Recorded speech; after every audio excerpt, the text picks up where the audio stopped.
welcome back to my YouTube channel. Saya Musdalifah Putri Kasanova dengan NIM 0903 1282 227040.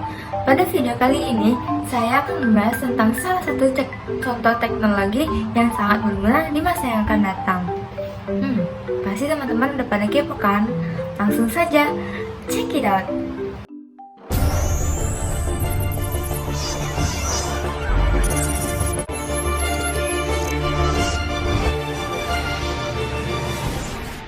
Sand batteries atau baterai pasir. Baterai pasir adalah penyimpanan energi panas bersuhu tinggi yang menggunakan pasir atau bahan seperti pasir sebagai media penyimpanannya. Ini menyimpan energi di pasir sebagai panas. Tujuan utamanya adalah untuk bekerja sebagai reservoir berdaya tinggi dan berkapasitas tinggi untuk kelebihan energi angin dan matahari. Baterai ini berbentuk silo yang bisa ditanam di dalam pasir dengan ukuran diameter 20 meter dan tinggi 10 meter serta berkapasitas 1 gigawatt hours.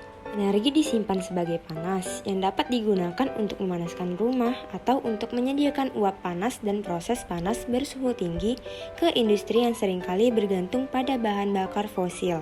Saat dunia beralih ke fraksi energi terbarukan yang semakin tinggi dalam produksi listrik, sifat terputus-putus dari sumber energi ini menyebabkan tantangan pada jaringan energi.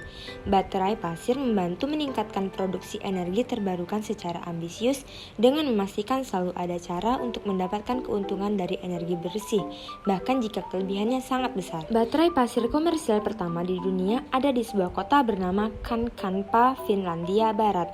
Itu terhubung ke jaringan pemanas distrik dan memanaskan bangunan perumahan dan komersial seperti rumah keluarga dan kolam renang kota. Jaringan pemanas distrik dioperasikan oleh utilitas energi yang disebut Vatajankoski. Istilah baterai pasir diperkenalkan kepada khalayak ramai oleh berita BBC News yang diterbitkan pada tanggal 5 Juli 2022. Cara memanaskan pasir pada baterai ini adalah dengan listrik dari jaringan atau dari produksi lokal, dalam kedua kasus dari sumber yang berfluktuasi seperti angin dan matahari.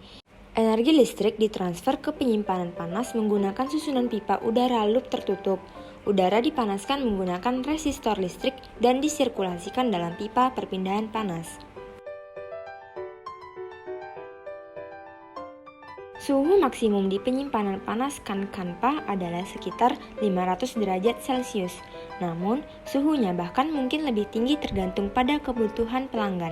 Dalam praktiknya, suhu maksimum penyimpanan panas berbasis pasir tidak dibatasi oleh sifat media penyimpanan, tetapi oleh ketahanan panas bahan yang digunakan dalam konstruksi dan kontrol penyimpanan.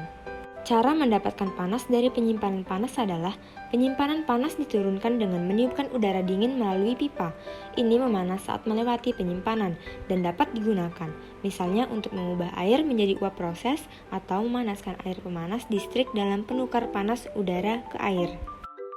Kenapa pakai pasir dan jenis pasir apa yang bisa digunakan? Banyak bahan padat seperti pasir dapat dipanaskan hingga suhu jauh di atas titik didih air. Penyimpanan panas berbasis pasir dapat menyimpan beberapa kali jumlah energi yang dapat disimpan dalam tangki air dengan ukuran yang sama. Ini berkat kisaran suhu yang besar yang diperbolehkan oleh pasir. Jadi, ini menghemat ruang dan memungkinkan penggunaan serbaguna di banyak aplikasi industri. Penyimpanan panas tidak terlalu sensitif terhadap ukuran butiran pasir.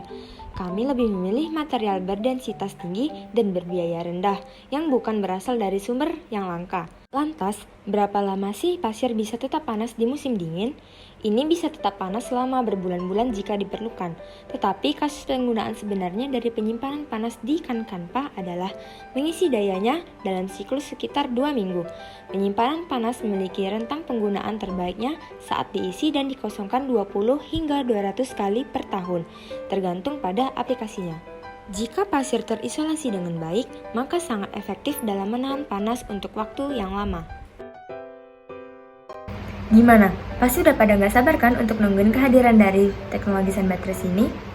Thanks for watching ya. Bye!